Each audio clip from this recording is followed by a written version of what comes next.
Welcome to Python online classes. So today is the first class, our Python course. So today I am going to discuss about introduction to Python. So last class I have taken some live class in Google Meet. Unfortunately was a network problem.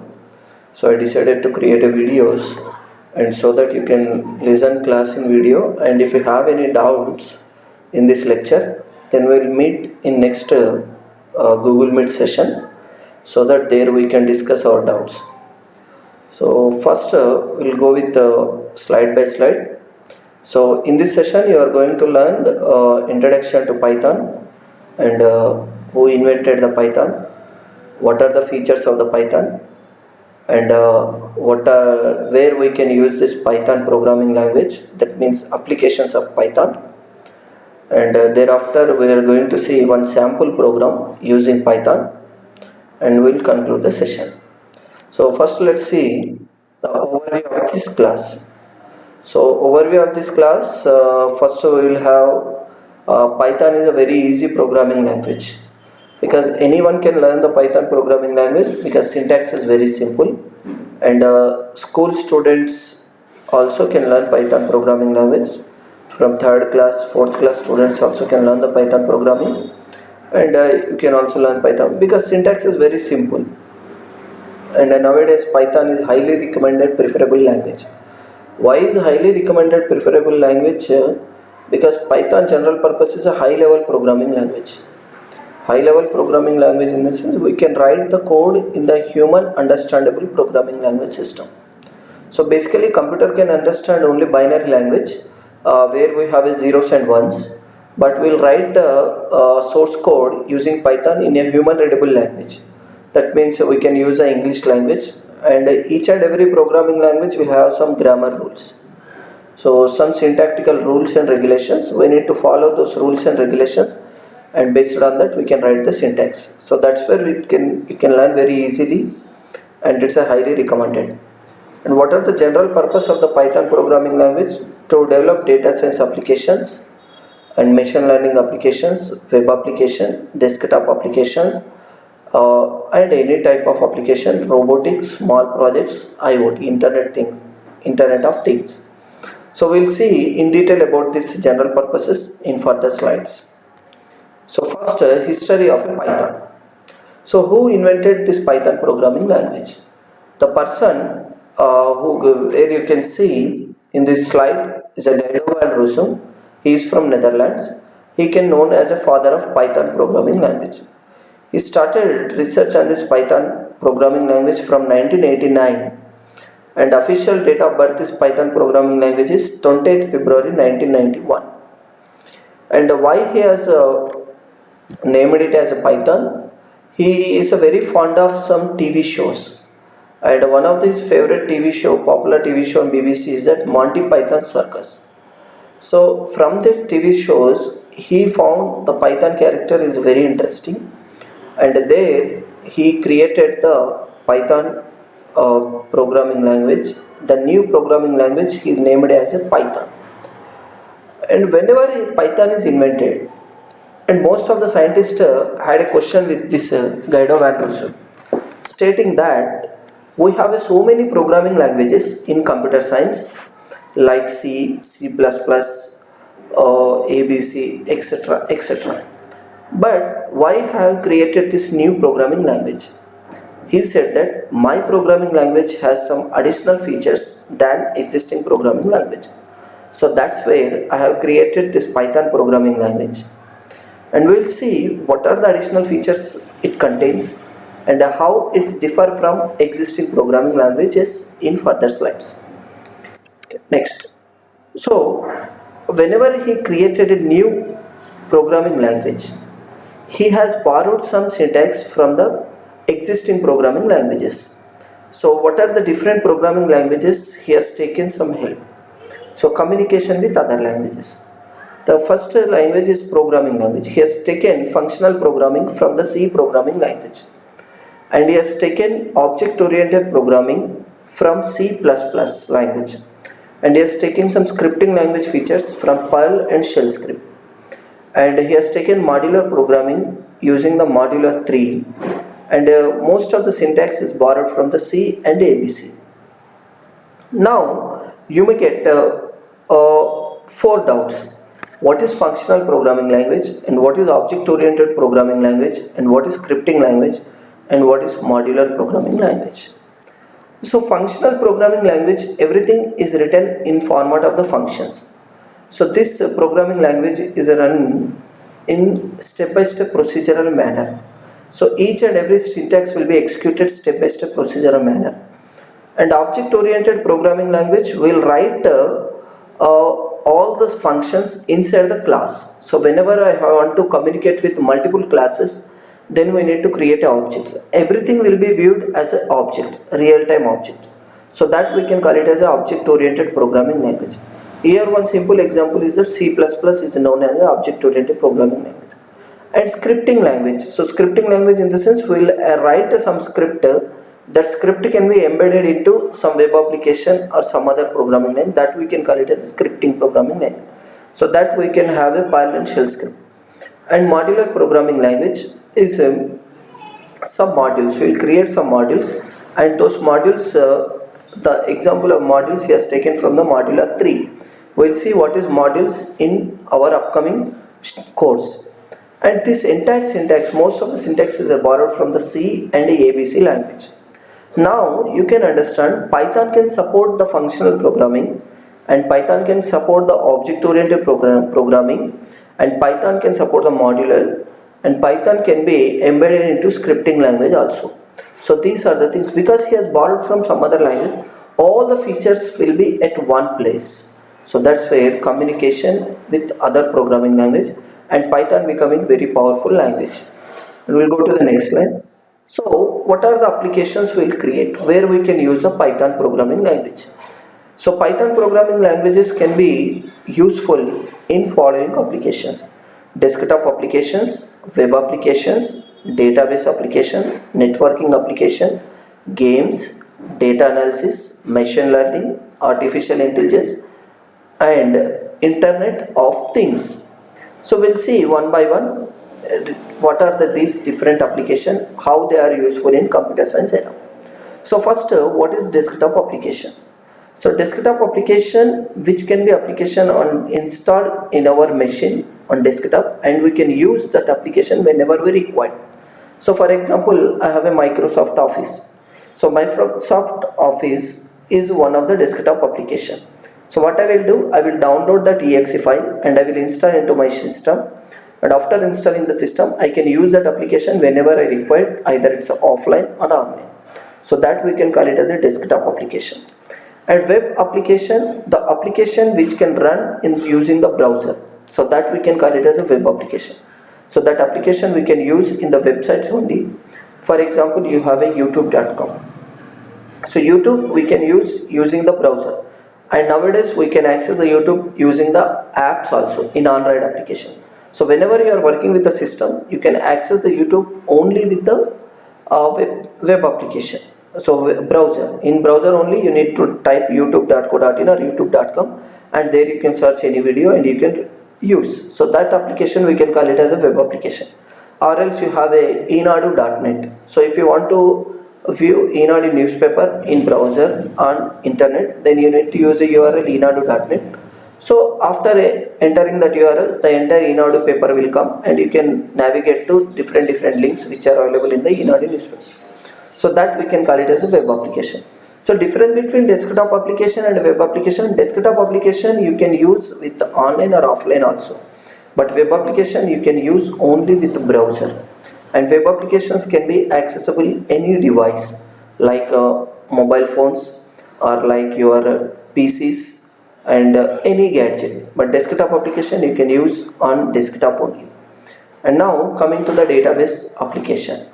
So database application in the sense the application which is related to your database. So any software required to store the information, we require a database.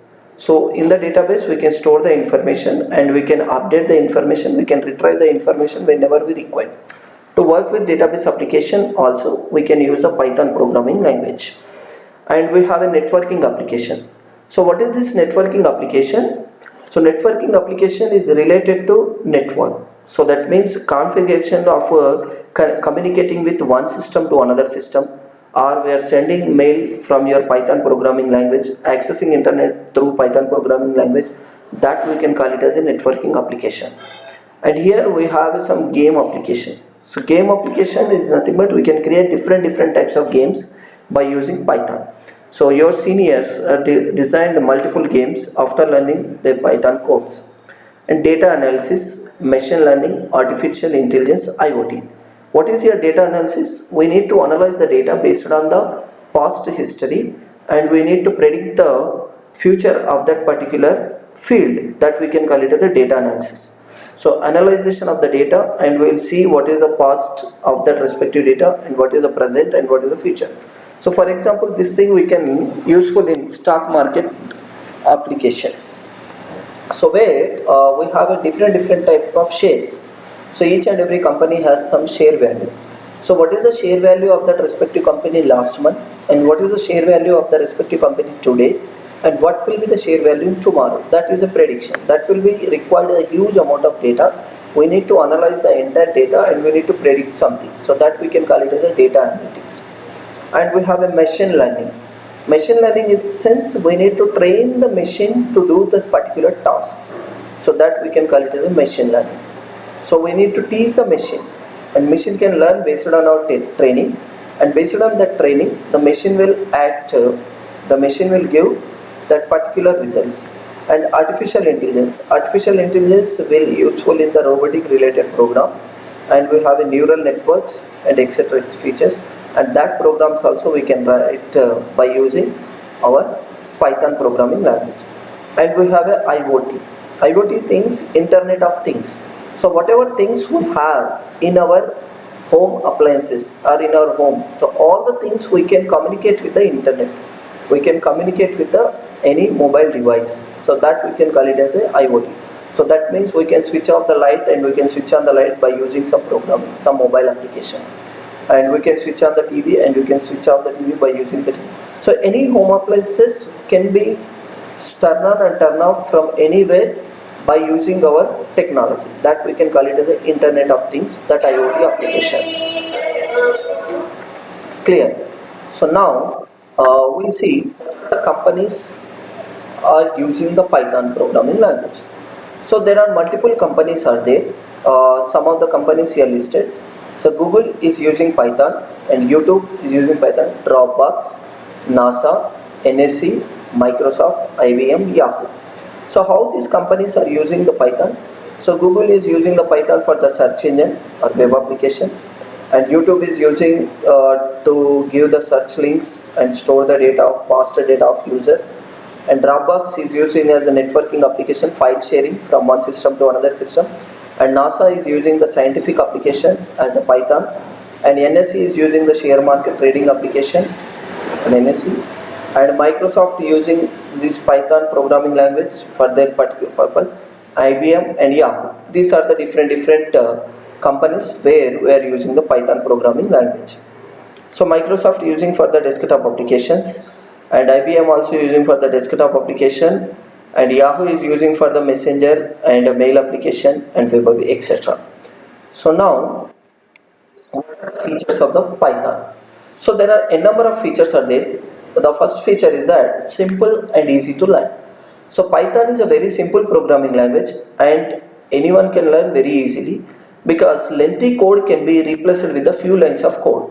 So whenever I want to print, if I want to take a loop in other programming language, where here you can observe the two windows. One I have written in the Java programming language and another one is a Python. In Python we have only two lines of code. For I in range 10 and print I, that means it will print 1 to 10. And where in Java we have a for integer I is equal to 0, I less than 10, I plus plus, and system out at println I. So whenever you write these three lines of code, this code will not get executed in the Java. Additionally, you require the code called class declaration, and as well as you need to have a main function. So class declaration will take the two lines of code and the main function will take the two lines, 2 plus 2 plus these three lines. So entirely it requires 6 to 7 lines of code. where Python required only 2 lines of code. It does not require any kind of class definition and main function, and nothing is required. Just we are required to have a for loop signature and print statement. That's it. That's where Python is a very easy to learn. And next, Python is a freeware. Freeware in the sense you no need to purchase the Python. You no need to pay the money to install the Python and to download the Python. So you can download the Python for the free of cost and you can install into your machine and you can start working. So to download Python free, you can visit the python.org website. And Python is open source. That means you can able to see the source code of the Python and you can implement based on your requirement. So you can get entire documentation of the Python for free of cost. And if you feel that some of the features are not available in the Python, and you can get the source code of the Python and you can add some new add-ons to the Python, and you can send that add-ons to the Python developers and they will approve the add-ons and they will add those particular add-ons into Python programming language in the later versions. So that we can call it as an open source. So that means anyone can download the source code and anyone can modify the source code based on your requirement.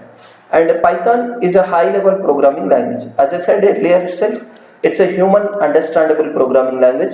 So it's a high level. And Python is a platform independent programming language. What is this platform independent programming language? You can write the Python source code in Windows operating system and you can take that source file and you can execute the source file into Ubuntu operating system or Mac OS also. Multiple operating systems supports the Python, so that we can call it as a platform independent. So write once and run anywhere, wherever you want you can run. And same way, so here in this image you can observe, so Python you can work with the Windows and you can work with the Linux, you can work with the Mac and you can work with the Solaris system anywhere. So you no need to change anything. You no need to change anything. You can directly copy that Python source file into different operating system and you can execute that. It will execute as it is. So the result will be same in all the operating system. So that we can call it as a platform independent programming language. And now Python is a portable programming language. That means you can move one platform to another platform without having any kind of disturbances.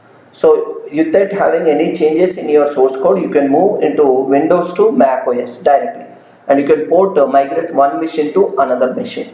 So Python is a portable programming language. And next, Python is a dynamic typed programming language. What is your dynamic programming language? Whenever you create a variable, it will dynamically allocate the value for that variable and data type to that variable. So you need to allocate data type for that particular variable. So it's a dynamically, it will allocate some feature. So that we can call it as a dynamic programming language. And you will see what is dynamic in future classes where we have a data types and variable and allocation, accessing the variable, those type. Clear? Now Python is a both supports procedural programming language and as well as object oriented programming language. I said previously itself what is procedural and what is object oriented programming language. Procedural programming language is nothing but if it's procedural oriented, it's function oriented one by one. One function after another function will be executed. And object oriented programming language, it will create some objects and everything will be viewed as an object, and it will create the classes and the communication between multiple classes. And whenever you want to communicate with multiple classes, then you need to create an object for each and every class to access the variable from one class to another class and access the function from one class to another function class. Then you require an object. So Python can support both procedural oriented and as well as object oriented. Both the things will be supported by the Python. And Python is an interpreted language. So what is the difference between compiled language and interpreted? C and Java, they are not interpreted language. So what is interpreted language here? Let's first go with the C and Java. C language, what will happen whenever I write a source file? So first I need to compile the C source file. Whenever I compile the C source file, it will give the executable file. So compilation, what does it do? It will convert the source file into the machine file. So because computer does not understand human readable English language, it will understand only binary language which contains the zeros and ones. So first it will convert this source file into the machine language. That process will be done by the compiler. Same way happens with the Java also. Java source file also converted into the machine language by using the compiler. So whenever Java converted into the machine language, it will create a dot class file, and here it will create a executable file. And once I get the executable file, then I need to execute this machine language file. Then it will execute the source file, executable file. It will return the result. So that will be part done by execution. And same way Java also contains the execution runtime machine, and where we need to run this executable file, that nothing but dot class file, and whenever I run the dot class file, it will return the output to us. So two operations we need to do. One operation is the compilation, and another operation is execution or running the program.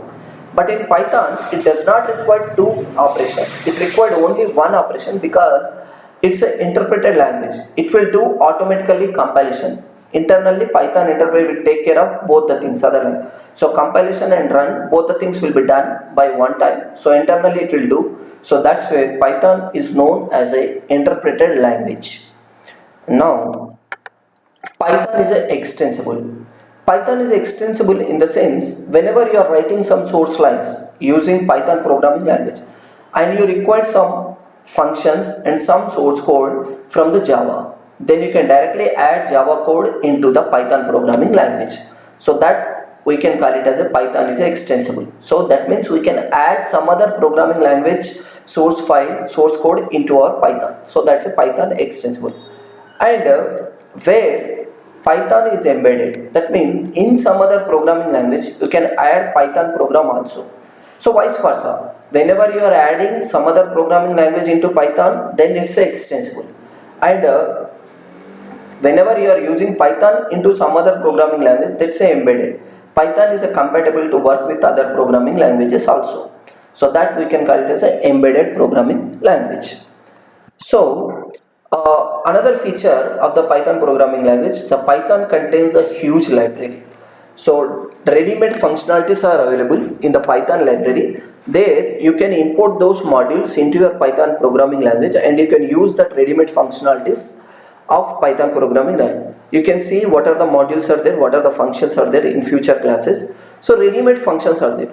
So for example, we have a one module called math module. So whenever you are importing math module, then you can use a function called square root function.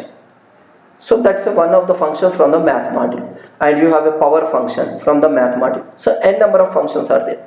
And same way we have a random module. In the random module we have a different functions called randint, random, and array, etc. functions are there.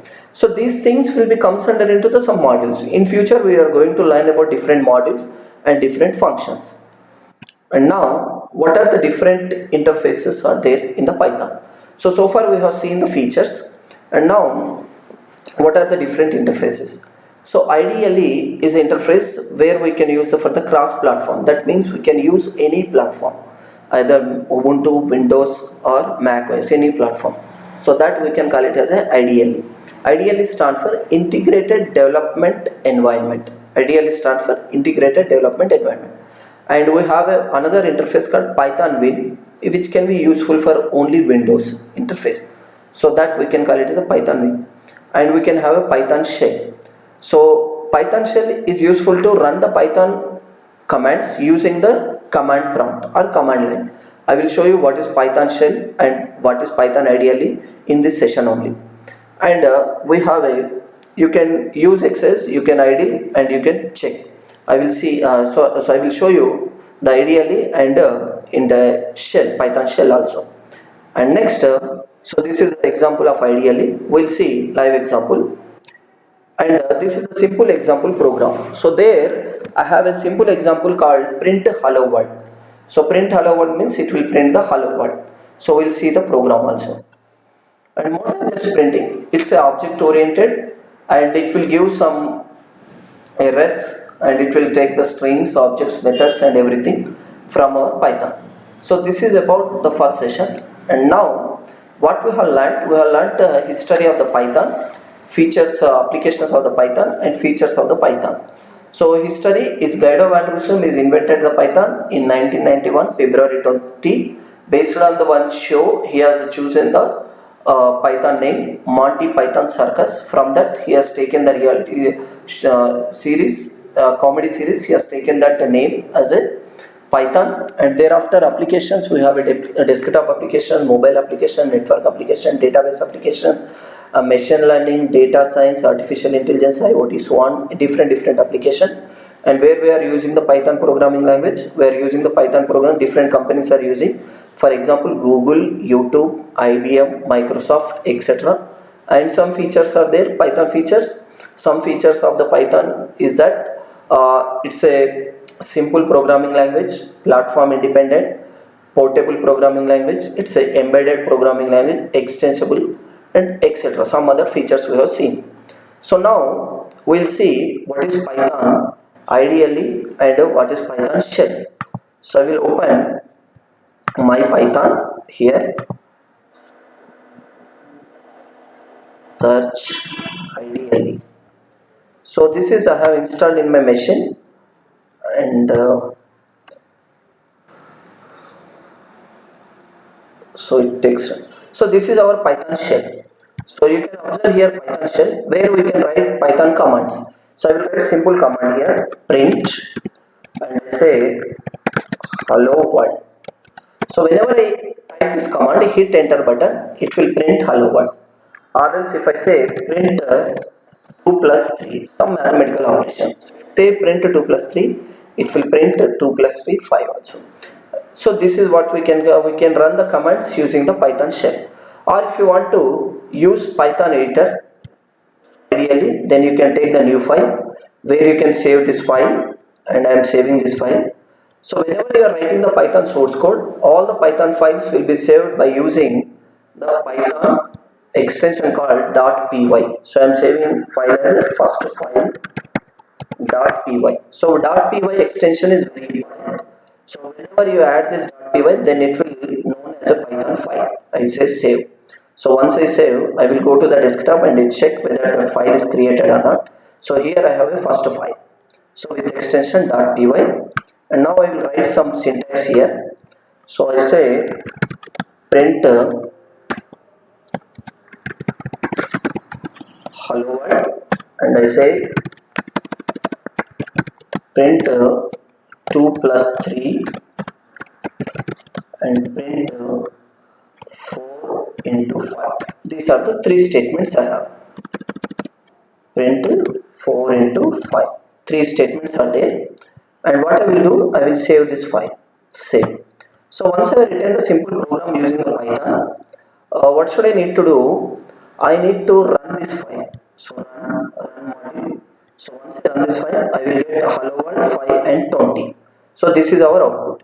If I make any mistake in my code, let's assume that I am missing this single code here, and now I am trying to run this file. Run module.